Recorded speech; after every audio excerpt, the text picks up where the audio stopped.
Hello there and welcome back again here on AIN Thrive, and we're talking again property investment. All right, so we've covered some property investment strategies and we're still going to cover a few going forward, but let's talk a bit about what are you going to need in order for you to succeed in property investment. All right, so what we need to understand is that sometimes you find a great deal, but also you need to be in the right mind space or mindset for you to actually take action. All right, so how can you succeed as a property investor in the whole property investment space in South Africa and probably beyond? So what you need to understand is that you cannot do it by yourself, although you will get to a point where you'll be fluent and really comfortable in that setting. But in order for you to really excel in property investment, you need to invest in yourself. Remember those first three core values of us that we said: educate, collaborate, and grow. Those are the most important fundamentals that you need to have in your journey as a property investor to make sure that you get to make it a successful venture. All right. So number one, make sure that you can succeed in property by keeping these in mind. Education is key. Education, the more you learn, the more you earn, they say, right? So education is really vital for you as a property investor, learning the whole time about trends, strategies, and how to capitalize on these opportunities. When we look at support, do you have adequate support in order to assist you with some of these deals? All right. Due diligence, you've done the running the numbers, you know how to do your homework when it comes to a property investment deal, but how are you going to tap in your support network in order to get this to the best possible profit projection or profitability point for that specific deal? So support from us and SAPN in the networks are really there to help you and move forward at an excellent pace and speed. All right. Then making sure that you get some group coaching. It's very important that you tap into the expertise of the network, making sure that you find someone that is really, really very fluent in property investment to share their thoughts and knowledge with you when you get to that deal. Tapping into a WhatsApp group, say, listen, this is the deal that I'm having at the moment. Can someone just help me give a second pair of eyes on this? Coaching as a whole is very important for you to make sure that you are teachable and coachable. It's going to mean that you need to go into a teachable mode. All right, keep learning. All right, but also it's important for you to make sure that you tap into the network again. AIN and SAPN is there to support you all the way.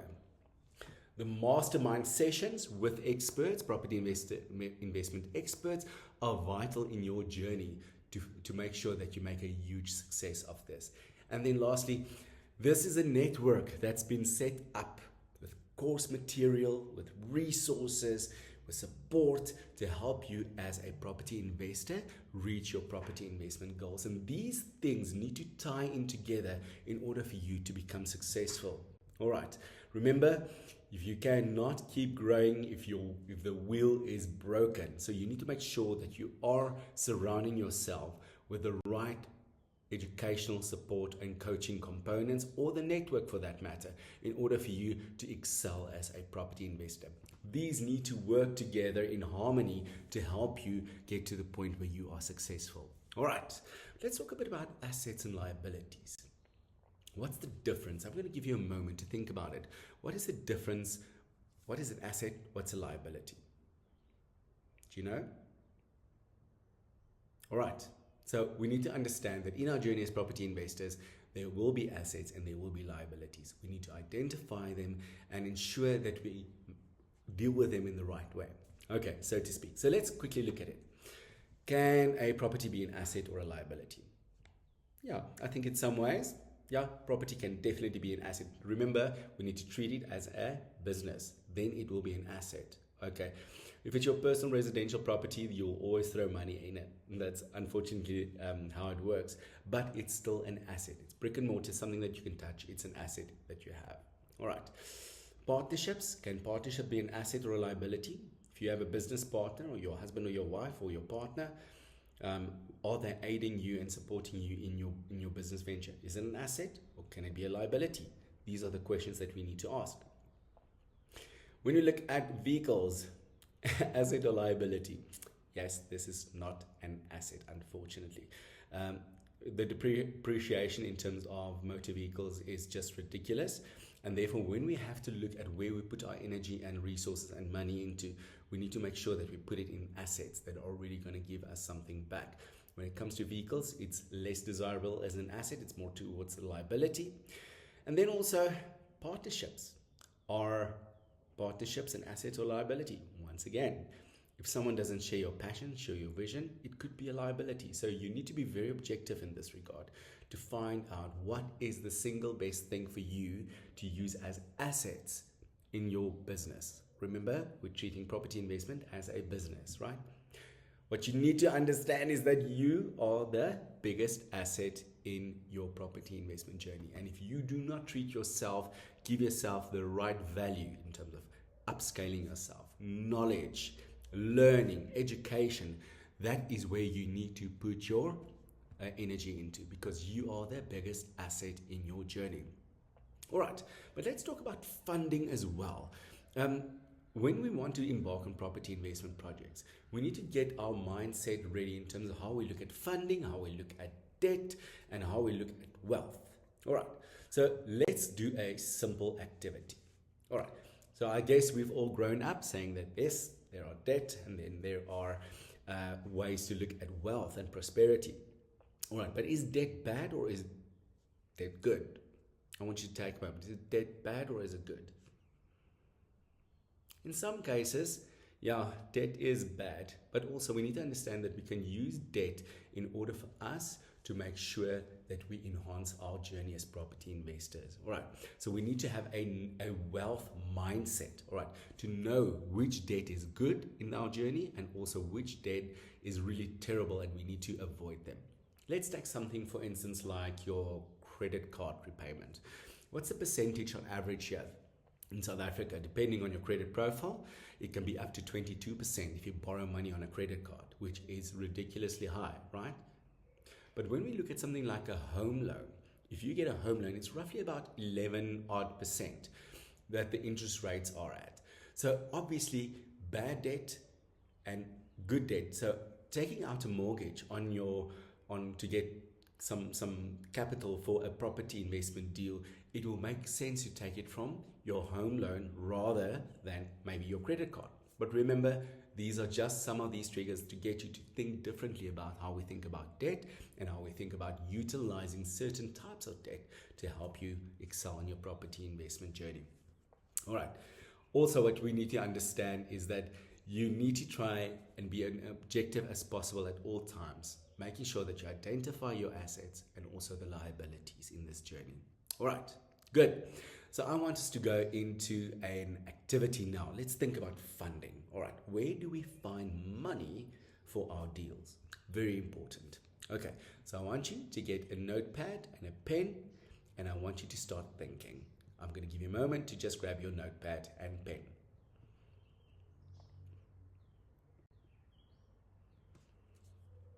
Okay, good. So we have now our notepad and pen, and I want you to start thinking of ways that you can access money, all right, for your property investment deals. All right, so there are mostly three ways that we can think about this. So there's funding, institutional funding, like banks, etc. But also there are private funding that you can access for your property investment deals.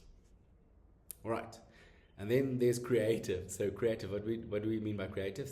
You need to make plans to find capital, all right, for these property investment journeys. And I want to say on the creative side, probably less serious, but also we're looking mostly at institutional and private funding. Okay, so let's say we want 100,000 Rand to kickstart us on a property investment strategy or journey. So I want you now to make a list of institutional funding, and I'm going to pause this slideshow for a moment, or you need to pause it on your side when you are busy writing these down. So think about institutional funding. What type of funding can you access from institutions, financial institutions or institutions as a whole? I want you to spend a good 5 minutes on this. All right. Then we're going to move over to private. If we talk about private, what are we talking about? Can it be something like an angel investor or a personal investor, a friend or a family member? So think about that. And creative, what can you do creatively to find money for your property investment project? Okay, so I'm going to give you a moment and I'm going to leave you to just quickly write down as many of these as you can in about 5 or so minutes. 5 minutes on institutional, 5 minutes on private, and 5 minutes on creative. Let's do this. All right, so I take it that you have written down some institutional funding, some private funding, and also some creative funding options, right? Okay, so let's go through the list there. I want you to look at what you've written down, and I'm going to give you my list of what you can do to get access to funding, and then you need to compare them and see if this is something that you could actually look at as a property investor. And remember, sometimes these type of funders are looking at the projects rather than the people, so it's all about finding the right partner in order for you to get funding for the right project. So let's quickly look at raising money. Let's say we want a quick 100,000 Rand. Where can we actually access these types of funding? Let's go to institutional first. I want you to take your list, but also let's look at the list that I've got here. If we look at institutional funding, we're looking at something like home loans that you can access at most banks, credit card facilities, you can access it. Remember, it's a higher interest rate, which is not always ideal. Future rental income is something that banks are now moving into, that they are considering future rental income as a big motivator to get funding for a property acquisition. All right. An investment card. Some of our people in our network have credit cards specifically for property investment kickoffs, or if it's an Airbnb that they want to buy furniture with and then pay that off in the quickest amount of time. But that's a dedicated card for that specific journey. All right. Business loans, they'll probably give you around 60 to 70% of the loan to value, and you'll have to find the other 30% that will be on the business loans, and also they are repayable as commercial loans over 10 years. All right. Group property loans for up to 12 people. Yes, this is a new product by ABSA specifically, where you can actually have 12 people together jointly apply for funding for projects in terms of property. So yes, if you want more about this, we can definitely introduce you to the right people. All right. Personal loans, revolving loans, overdrafts, bridging finance, although bridging finance is quite expensive. Business Partners is an institution that will fund you, all right, for your property project, but also you need to understand with them, there will sometimes be a percentage that they want to retain until a certain stage in the property investment project are completed or being profitable in order for them to give you that funding. All right. Gauteng Partnership Fund, that's something that you can look into, and also TUF, the Urban Housing Forum. These are just a few of the institutional funding avenues that you can explore. All right. How did you do? Will this help you? All right, great. Let's quickly move into private. So when we look at private, we said it's non-institutional funding. So let's think of the ways that we can look at in terms of private funding. So angel funding, that as I've mentioned, someone that will give you capital to go and look for a project to get it to profitable, and they'll probably want their money back, and you can agree on the terms between yourselves. Personal savings, money that you've put aside. Crowdfunding. Have you ever considered that? Yeah, it is a bit of on the private side. Private funding, getting a profile up and have people get together and help you fund a project. Networking, rubbing shoulders with the right people in the right rooms. Like if you become part of our program, we will introduce you to deal nights where people are in the room that's got projects and people that do not have time but they have money to fund these projects to be in a joint venture with. All right. Stockfels is something that can definitely work. Joint ventures, getting people that tackle a joint venture. Sellers finance, the seller that wants to give you a discount on the asking price of the property, but they would like to get some profit. So that's also one of the ways that you can do that. We've got sourcing agents that will negotiate already for you for the lowest price possible before they bring the deal to you. Investment card, once again, something that could be a private, your own card. As I said, it's a card dedicated for a specific, for property investment projects. Liquidation of assets. Maybe you've got some things that you can liquidate to get some cash flow up in order for you to get to that property investment project. Inheritance, and also maybe something like rent to rent, money that you make from existing property investment projects that can help you to get money for the kickstart of the next property investment project. All right, so how did you do? All right, let's move on. Let's move on to creative. Okay, I want you to open the doors now. Think creatively. I hope you did. Okay, so look at your list. What did you put for creative? Okay, so crazy creative. OF, you know what OF is? OnlyFans? No, I'm just joking. It is a possibility if you're into that, but we need to find the only way or reason why we put crazy or creative here is to make sure that we keep our minds as objective and open as possible when it comes to funding. All right, a GoFundMe account, almost the same as crowdfunding. Big strip club. The world's your oyster. If you want to look at ways to access funding, you are the person that is going to make it happen. Remember, you are the biggest asset in your property investment journey. All right, this is it for this module. Please log in again as we are going to move on to the next module and we will tackle one of the property investment strategies next. All right, see you soon.